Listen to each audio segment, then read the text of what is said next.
오대산 사고본 조선왕조실록과 의궤 제자리 찾기 기획보도 두 번째 순서입니다. 일제강점기 밀반출됐지만 환국 후에도 실록과 의궤가 왜 제자리를 찾지 못하고 있는지 짚어봅니다. 음력 5월 5일 단오날을 맞아 서울 조계사가 화기를 누르기 위해 소금단지를 붓고 모두의 건강과 행복을 기원했습니다. 단오제와 함께 어른들의 발을 씻겨드리는 세족식도 진행했습니다. 천태종 총본선 단양 구인사가 개산 76주년을 맞았습니다. 상월 원각대조사의 억조창생 구제중생 서원으로 한 칸의 초가에서 대가람을 이루며 천태불자들의 수행 중심으로 변모했습니다. 원효 스님의 탄생 1404주년을 맞아 스님의 탄생지인 제석사에서 달해제가 봉행됐습니다. 참석자들은 원효 스님의 일심과 화증 사상을 되새기며 갈등과 대립이 사라지길 기원했습니다. 조계종 사회노동위가 미군 장갑차에 희생된 효순 미선 학생의 극락왕생을 발언하는 천도제를 봉행했습니다. 참석자들은 두 학생을 기억하고 평화를 위해 노력할 것을 다짐했습니다. 투르판의 중심지였던 고창고성에서 발견된 강거사의 대장경 조성 업적을 새긴 비편이 최초로 공개됐습니다. 비에 새겨진 경전 목록 대부분이 장안 서명사 대장경 목록과 일치했습니다. 여러분 안녕하십니까? 6월 15일 화요일 BTN 뉴스 시작합니다. 화요일 첫 소식입니다. 오대산 사고본 조선왕조실록과 의궤 제자리 찾기 기획보도 두 번째 순서입니다. 오늘은 실록과 의궤가 일본에서 환국 후에도 왜 제자리를 찾지 못하고 있는지 짚어보겠습니다. 이은하 기자입니다. 규장각 소관으로 지금 그렇게 되어 있기 때문에 우리 강원도민들은 매우 안타깝게 생각을 합니다. 힘을 이제 하나로 좀 모아서 왕조실록과 왕실의궤가 함께 우리 오대산 제자리에서 좀 자리를 잡을 수 있도록 중앙 집권적인 그런 그 문화가 집중되는 그런 앞으로는 탈피해야 된다라는 차원에서 꼭 오대산 월정사에서 유치할 수 있도록 박물관을 만들 수 있도록 모든 노력을 다 해나갈 것입니다. 2011년 오랜 노력 끝에 조선왕조 의궤 환수가 확정되자 월정사와 민간 환수인은 일본에서 환국기념연회를 열었습니다. 5년 앞서 환수한 조선왕조실록이 여전히 오대산으로 돌아오지 못한 상황이었지만 의궤 환수가 새로운 계기가 될 거라는 기대가 컸습니다. 시설도 없이 돌아와야 된다고 하는 이 논리 가지고서는 조금 부족함이 있다는 이제 이런 하나 이 문화유청의 생각을 우리는 충분하게 수용하면서 박물관을 잘 짓자. 그렇게 해서 정부도 또 국비 지원 사업으로 이제 박물관이 다 완공된 또 포스트 코로나 시대가 곧 다가오면서 이제 있었던 자리로 돌아올 수 있고 이 시설 속에 영혼을 불어이어 주기를 바라는 간절한 바람에도 월정사는 실록과 의궤를 보관할 시설이 적합하지 않다는 문화재청의 의견을 수용해 국비와 도비, 군비 등 131억 원을 투입해 2019년 3,500여 제곱미터 지상 2층 규모로 조선왕조실록 의궤 박물관을 완공했습니다. 온습도에 민감할 수 있는 지류들이 온전히 잘 보존될 수 있도록 시설을 갖추고 있습니다. 지금까지 우리나라 박물관이 이제 계속 발전하고 개선되어 왔던 과정 속에서 이런 그 노하우가 다 축적이 된 상태에서 지어졌기 때문에 실록과 의궤를 보관할 장소로 문화체육관광부와 강원도 등이 국비와 도비를 지원했을 뿐 아니라 2006년 12월 의궤 환국 고유제에서 당시 문화재청장도 시설 완공 시 환지 본처를 약속했지만 상황은 달라지지 않았습니다. 지방행정의 독립성이 점차 강화되고 있는 추세에도 문화재 행정은 중앙 집권적인 사고에서 벗어나지 못하고 있어 지역의 문화 결핍이 해소되지 않고 있는 겁니다. 뜻을 모아서 역사를 보존하고 수호해 내려왔던 이 정신을 문화재청 또 중앙정부가 민족 자존과 역사를 갖다 회복한다는 이런 의미를 다시 한번 생각해 주면 좋겠다는 생각을 합니다. BTN 뉴스 이은하입니다. 음력 5월 5일은 우리의 세시 풍속 중 하나인 단오날입니다. 사찰에서는 화기를 누르기 위해 소금단지를 묻는 풍속이 내려오고 있는데요. 조계사가 단오제를 열어 소금단지를 묻고 모두의 건강과 행복을 기원했습니다. 이석호 기자입니다. 조계사 주지 지연 스님이 도량을 청정리하고 대중 스님들이 소금단지를 들고 뒤따릅니다. 소금단지를 이윤해 종이에 한자로 물숫자를 써서 봉안하고 해태상 옆에 묻습니다. 1년 중 양기가 가장 강하다는 단오, 바닷물을 상징하는 소금단지를 땅에 묻는 전통입니다. 사찰 대부분이 목조 건물이다 보니 불에 취약하기 때문에 화기를 눌러 화재를 예방한다는 의미입니다. 서울 조계사가 어제 우리의 세시풍속 가운데 하나인 단오날을 맞아 단오제 화기애애를 열고 애군이 사라지고 모두가 건강하기를 발언했습니다. 억울하고 힘들어 고통받는 상황에 처했을 때 우리는 속에서 천불이 난다고 흔히들 말을 합니다. 우리 소금을 만나면 소금은 흔적도 없이 사라지듯이 우리의 마음이 불길 또한 오늘 묻힌 소금단지와 함께 이미 흔적도 없이 사라졌습니다. 단오제와 함께 어르신들의 발을 씻겨드리는 세족식도 진행됐습니다. 스님들은 직접 큰 세숫대야에 창포물을 받아 80세 이상 어르신들의 발을 닦아드리며 무병장수를 기원했습니다. 정말 감격스럽고 오늘을 기해서 건강 열심히 되찾고 건강한 몸으로 참선 기도 열심히 하고 대승보살이 되도록 노력하겠습니다. 단오제에서 조계사 신도회는 지난 바자회에서 마련한 기금 5천만 원을 성역화 불사에 써달라며 지연 스님에게 전달했습니다. 조계사는 무더운 여름 시원하고 건강하게 보낼 수 있도록 신도들에게 단오부채와 소금을 나눠주고 모든 가정에 행복이 가득하기를 바랐습니다. BTN 뉴스 이석호입니다. 영축 총림 통도사가 단오날을 맞아 용왕제를 봉행했습니다. 통도사는 단오날인 어제 경내 설법전에서 주지 현문 스님 등 4부대중이 동참한 가운데 단오절 용왕제를 봉행하고 동참 불자들에게 항화마 진언이 적힌 소금을 나눠주며 올 한 해 만사 형통을 기원했습니다. 주지 현문 스님은 참석한 불자들 가정에 부처님 공덕으로 재앙이 소멸되고 행복이 가득하길 바란다며 용왕제가 통도사만이 가지고 있는 무형문화재로 등록될 수 있도록 여러 불자님들의 많은 협조 부탁드린다고 말했습니다. 통도사는 임진왜란 당시 유일하게 화마를 피한 대광명전의 개송에 따라 각 전각에 소금단지를 올려놓고 있으며 매년 단오에 용왕제를 봉행하고 소금단지를 교체하는 전통을 이어오고 있습니다. 천태종 총본산 단양 구인사가 개산 76주년을 맞았습니다. 억조 창생 구제중생의 서원으로 한 칸의 초가에서 대가람을 이루며 천태불자들의 수행 중심으로 변모한 구인사 개산 76주년 기념법요식 소식 이경진 기자가 전해드립니다. 억조 창생 구제중생의 서원으로 천태종지를 세운 상월원각대조사 76년 전 단오날에 천태종 총본산 단양 구인사를 창건했습니다. 1945년 구인사의 산문을 연 천태종은 조선시대 500여 년 끊어진 천태 법맥을 이으며 반세기 만에 한국 불교 두 번째 종단으로 우뚝 섰습니다. 구인사가 계산의 의미를 되새기고 계산조의 가르침을 이어가기 위해 어제 경내 설법보전에서 계산 76주년 기념 법요식을 봉행했습니다. 계산의 의미를 되새기고 계산조의 가르침을 예경하고 찬탄하는 마음은 경건하고 장엄합니다. 1945년 단오일 상월원각 대조사께서 이곳 설법보전 자리에 초가 3간의 문을 여신 것으로부터 구인사의 역사는 시작되었습니다. 법요식에서 천태종 종정 도용 대종사는 이 땅의 일승묘법이 중흥하고 국운융창과 세계평화가 이루어지기를 마음 모아 합장 발언하며 성불의 길을 향해 일심으로 정진하라고 당부했습니다. 구인사 계산 76주년을 맞은 천태종의 사부 대중은 상월왕각대조사의 가르침을 되새기고 삶에 지친 사람들이 법화도량으로 기이하도록 노력할 것을 다짐했습니다. 총본산 구인사는 나날이 발전하여 전국에 250여 마의 불자와 160여 개소의 말사를 운영하는 큰 종단으로 성장하였으며 한, 중, 일, 삼국 천태종의 문화 교류는 물론 해외 포교에도 꾸준히 정진해 나가고 있습니다.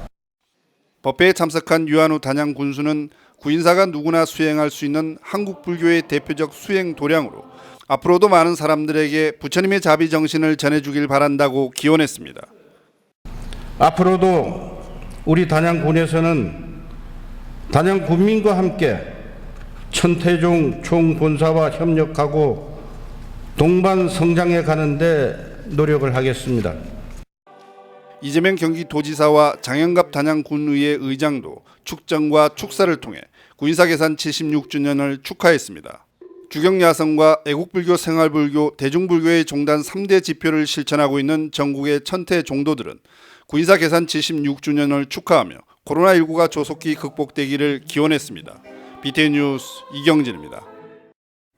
한국 불교의 사상가이자 불교의 대중화에 앞장선 원효 스님의 탄생 1404주년을 맞아 스님의 탄생지인 제석사에서 달해제가 봉행됐습니다. 참석자들은 원효 스님의 일심과 화증 사상을 되새기며 갈등과 대립이 사라지길 기원했습니다. 대구지사 엄창현 기자입니다. 민족의 스승인 원효 스님 탄생지 경산 제석사. 제석사가 지난 13일 원효성사 탄신 1404주년을 기념하는 달해제를 봉행했습니다. 제석사는 지난 2003년 원효성사전을 건립한 뒤 매년 원효 스님 탄신일 음력 5월 4일 달해제를 봉행하고 있습니다. 달해제는 은혜사 회주 돈명스님과 주지 덕관스님, 제석사 주지 해능스님, 최용조 경상시장 등이 참석해 일심 사상을 바탕으로 화해와 화합, 통합의 자리를 만들었습니다. 덕관스님은 원효 스님의 화쟁 사상을 중심으로 불교 교리뿐만 아니라 대중들에 대한 실천적 행보를 통해 서로를 이해하고 평화로운 사회를 만들 것을 당부했습니다. 원효 성사님의 어떤 일심 사상, 또 화쟁 사상, 있지만 우리가 무해 사상까지 더 덧붙여서 우리가 싸움이 없는 그런 경산시가 되고, 경산 대표적인 것이 무엇이냐면은 자신 있게 원효 스님입니다.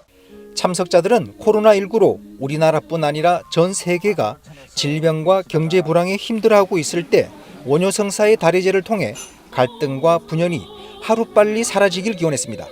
원효 스님 탄생 1404주기 이렇게 이 무더위 속에서도 각처에서 마음을 내어셔서 오셔서 한 자리를 만들어 주신 이 지금의 이 자리가 원효 스님의 화합의 화쟁이고 늘 편안하고 또 화합하는 지금 코로나19 때문에 우리나라뿐만 아니라 전 세계가 어려운 이런 상황 속에서 민족을 하나로 아우르신 이 원효 성사님의 정신은 늘 우리를 희망과 그리고 또 용기를 주는 그런 아주 훌륭한 무예행으로 스스로를 낮춰 불교의 대중화에 앞장선 원효 성사. 이번 달해제를 통해 원효 성사의 일심과 화쟁 사상으로 우리 사회의 갈등과 대립을 극복하고 화합과 상생의 가치를 되새겨볼 때입니다. BTN 뉴스 엄창현입니다. 구례 화엄사가 조계종 제6대와 7대 원로회의 의장을 역임한 해광당 종산대종사 열반 제1주기 추모제를 봉행했습니다. 지난 10일 각황전에서 봉행된 추모제에 화엄사 조실 명선대종사를 비롯한 원로와 문도 스님들이 참석해 헌화 헌다하며 종산 스님을 기렸습니다. 명선대종사는 원로회의 의장으로 조계종의 계맥을 바로잡은 종산 스님의 업적을 설명하며 화엄문도가 화합해 수행 정진하자고 말했습니다. 1948년 화엄사로 출가한 해광당 종상대종사는 조계종 제9대 중앙종의 임시의장, 원로회의 수석부의장을 거쳐 원로회의 의장으로 선출됐으며 2012년 화엄사 조실로 추대됐습니다. 19년 전 경기도 양주시에서 발생한 미군 장갑차 중학생 압사 사건, 다들 기억하실 텐데요. 조계종 사회노동위원회가 억울하게 희생된 효순 미선 학생의 극락왕생을 발언하는 천도제를 봉행했습니다. 이효진 기자가 취재했습니다. 경기도 양주시 효순 미선 평화공원. 30도를 웃도는 땡볕더위에도 억울하게 희생된 두 학생들의 넋을 위로하는 스님들의 기도 소리가 그치지 않습니다.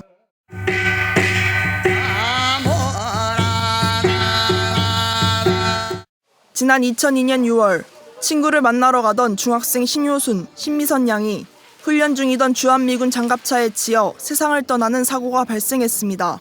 19년이 흘렀지만 두 학생의 시간은 여전히 15살에 멈춰 있습니다. 19년 전 15살 두 소녀의 비통한 죽음이 이 땅에서 불평등한 한미관계에서 일어난 우리 모두의 문제였고 아픔이었기에 종교를 초월한 위령제로 넋을 위로하고 평등과 평화, 자주와 통일을 염원하는 기도의 자리로서 조계종 어산종장 동안 스님의 집전으로 치러진 천도제에는 산호위 스님들과 유가족을 포함한 여러 사부대중이 참가해 학생들을 추모했습니다. 두 학생의 유가족들은 세월이 흘러도 잊지 않고 응원과 지지를 보내준 모든 사부대중에 감사의 뜻을 표했습니다. 벌써 19년이라는 세월이 지났는데도 이렇게 많은 여러분들이 관심을 가져주신 데 대해서 저희 유가족은 진심으로 고마울 따름이고 꿈 많던 15살 두 소녀를 추모하기 위해 사고가 일어난 2002년에 태어나 지금 20살이 된 학생들이 추모사를 낭독했습니다. 학생들은 다시는 이런 참사가 생기지 않도록 항상 효순이 미선이를 기억하고 평화를 위해 노력할 것이라 다짐했습니다. 효순 언니, 미선 언니를 기억하고 분노하는 많은 사람들이 있고 긴 시간을 싸워온 사람들이 있어요. 언니들을 기억함으로써 우리가 조금 더 서로 사랑하고. BTN 뉴스 이유진입니다. 국립중앙박물관이 투르판 지역의 한문 자료 실크로드 경계 3전을 개최합니다. 당나라 관문서를 세계 최초로 공개하는 자리이기도 한데요. 투르판의 중심지였던 고창고성에서 발견된 강거사의 대장경 조성 업적을 새긴 비편이 공개돼 주목받고 있습니다. 정준호 기자가 소개해드립니다. 중국 텐산산맥 동쪽에 투르판 중심지였던 고창고성에서 발견된 강거사의 대장경 조성 업적을 새긴 비편이 최초로 공개됐습니다. 이번 조사에서 비에 새겨진 경전 목록 대부분이 동시기에 유통된 대당 레전록 제8권에 수록된 장안 서명사의 대장경 목록과 완벽히 일치한 것으로 나타났습니다. 일부는 대주 간정 중경 목록에서 선별한 최신 번역 경전인 것으로 확인됐습니다. 두 목록의 근거에 복원한 비의 앞뒷면에는 82자로 구성된 84행의 글자로 당시 818부, 4039건 이상의 경전명이 새겨져 있는 것으로 조사됐습니다. 비의 몸돌 높이가 최대 2.8m에 달하는 거대한 비였다는 것도 이번 조사를 통해 밝혀졌습니다. 2020년 고문자 자료 조사 성과를 투르판 지역의 한문 자료라는 전시로 대중들에게 공개합니다. 이번 전시에서 대표적인 전시품으로 다루는 강거사의 사경 업적을 새긴 비편이 있습니다. 비문에 따르면 강거사는 현 사마르칸트 출신의 소그드인 지도자였으나 7세기 중반 당나라로 귀순해 투르판에 자리를 잡았습니다. 이후 강거사는 공덕을 쌓기 위해 대장경 필사 작업에 매진했고 해당 경전 목록을 이 비에 새겼습니다. 또 비에 나타난 측천 문자를 통해 제작 연대를 특정할 수 있어 연구에 귀중한 자료가 되고 있습니다. 이 비편은 6, 7세기 투르판 지역의 비석 가운데 실물로 현존하는 유일한 예로 이 비에 담긴 강거사 대장경의 실제 경전들은 향후 투르판 지역에서 찾아낼 수 있는 기초 자료로서 가치가 높습니다. 국립중앙박물관은 이번에 복원한 비의 경전명들을 토대로 현재 해외 기관에 수상되어 있거나 앞으로 투르판 지역에서 발견될 이 강거사 비와 관련된 실제 경전들을 찾아나갈 계획입니다. 투르판 지역의 한문 자료 실크로드 경계의 3전을 통해 실크로드에서 불교 문화의 전파 과정을 느껴볼 수 있습니다. BTN 뉴스 정준호입니다. 올해 창립 20주년을 맞은 불교 환경연대가 지난 20년을 돌아보고 미래를 진단하는 토론회를 개최했습니다. 소수의 인물 중심으로 전개됐던 기존의 환경운동을 벗어나 아래로부터 확산하는 새로운 형태의 필요성이 제기됐습니다. 최준호 기자입니다. 모든 것이 연결돼 있다는 인드라망의 가르침을 바탕으로 생태 환경운동에 앞장서는 불교 환경연대.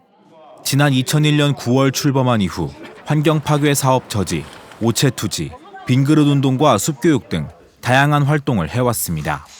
불교 환경연대가 지난 11일 20주년을 앞두고 오랜 기간 함께했던 활동가들을 초청해 과거를 돌아보고 미래를 진단하는 원탁 토론회를 열었습니다. 유정길 운영위원장은 한국 불교 환경단체와 운동의 역사를 짚으며 전환사회에 대비한 활동의 방향성을 제시했습니다. 우리가 무엇 무엇을 하지 말라고 하는 감시운동도 필요하지만 어떤 사회를 이루기 위한 대안운동도 필요합니다. 노하는 운동도 필요하지만 예스하는 운동도 필요하거든요. 그런 대안사회운동도 필요하고 어떤 가치를 구현하는 운동도 필요합니다. 정성훈 전 사무처장은 지난 2001년 해인사 청동대불 건립 반대운동을 언급하면서 이를 통해 불교환경연대의 운동 기조가 형성됐다고 봤습니다. 수경 스님의 현대불교 기본을 살펴보면 대중의 불신과 원망을 일으키는 불사라고 할 수 없다. 불교환경연대는 환경을 지킨다는 것과 동시에 불교의 본연의 모습을 회복하려는 참여운동의 기조를 대표했다고 할 수 있습니다. 발표 이후 관련 분야 전문가, 동료 활동가, 이웃 종교인으로 구성된 패널들이 불교환경연대의 미래에 대해 제안하는 토론을 진행했습니다. 패널들은 지금까지의 환경운동이 명망 있는 소수 인물을 중심으로 이뤄져 왔다는 한계점이 있으며 담론 확산과 연대운동이 필요하다고 지적했습니다. 또한 전환기에 대비하고 불교환경연대의 규모를 키우기 위해 체계적이고 짜임새 있는 조직 운영이 필요하다고 강조했습니다. 한두 사람이나 단체 중심의 인물 중심으로 이루어져 온 것이 아닌가 하는 이 아쉬움이 좀 있고요. 그래서 그게 어떻게 보면 우리들만의 잔치로 끝냈다는, 그래서 이 사부대중 전체로 우리가 확산되지 못했다는 아쉬움이 있고요. 불교환경연대는 녹색불교와 환경에 대한 이야기가 사부대중에게 잘 전달돼 실천이 이뤄졌는지 반성하고 대전환 시대 역할을 끊임없이 고민할 것을 다짐했습니다. BTN 뉴스 최준호입니다. 천태종 부산 광명사가 호국 보훈의 달을 맞아 호국 순국선열 위령 천도법회를 봉행했습니다. 광명사는 지난 13일 직관전에서 정광사 주지 화산스님, 동해사 주지 행주스님, 정미영 부산 금정구청장, 백종원 국회의원, 김원종 6.25 참전유공자 회장 등이 참석한 가운데 주지 충광스님을 증명법주로 호국 순국선열 위령 천도법회를 봉행했습니다. 이날 법회는 호국영령 대표와 6.25 참전 전사자 대표 위패를 모시고 천태종 3대 지표인 애국불교를 실천하며 나라를 위해 희생한 순국선열의 넋을 위로했습니다. 주지 충광스님은 부처님의 정법도량 광명사에서 봉행된 위령 천도법회를 통해 거룩한 호국 영령들이 불보살의 가피력으로 왕생극락하길 기원드린다고 말했습니다. BTN 불교TV가 준비한 온라인 무료 강연 고인사이드 11번째 강연이 내일 오후 8시 BTN 유튜브를 통해 열립니다. 강사로 나서는 이강옥 영남대 교수는 옛 이야기 속에서 찾은 죽음을 대하는 지혜를 주제로 강연합니다. 한국문학치료학회 최고 전문가 상담 자격을 가지고 있는 이강옥 교수는 다양한 문학 작품과 설화, 구전 이야기 등에 전해지는 죽음을 소재로 한 이야기를 통해 우리 민족이 죽음을 어떻게 이해하고 받아들여 왔는지 살펴봅니다. 또한 죽음과 삶이 둘이 아니고 함께 존재하는 것이며 죽음의 과정을 잘 이해하는 것이 어떻게 삶에 도움을 줄 수 있는지 알아봅니다. 6월 15일 화요일 7시 BTN 뉴스 마칩니다. 행복한 하루 보내시기 바랍니다. 함께해 주신 여러분 고맙습니다.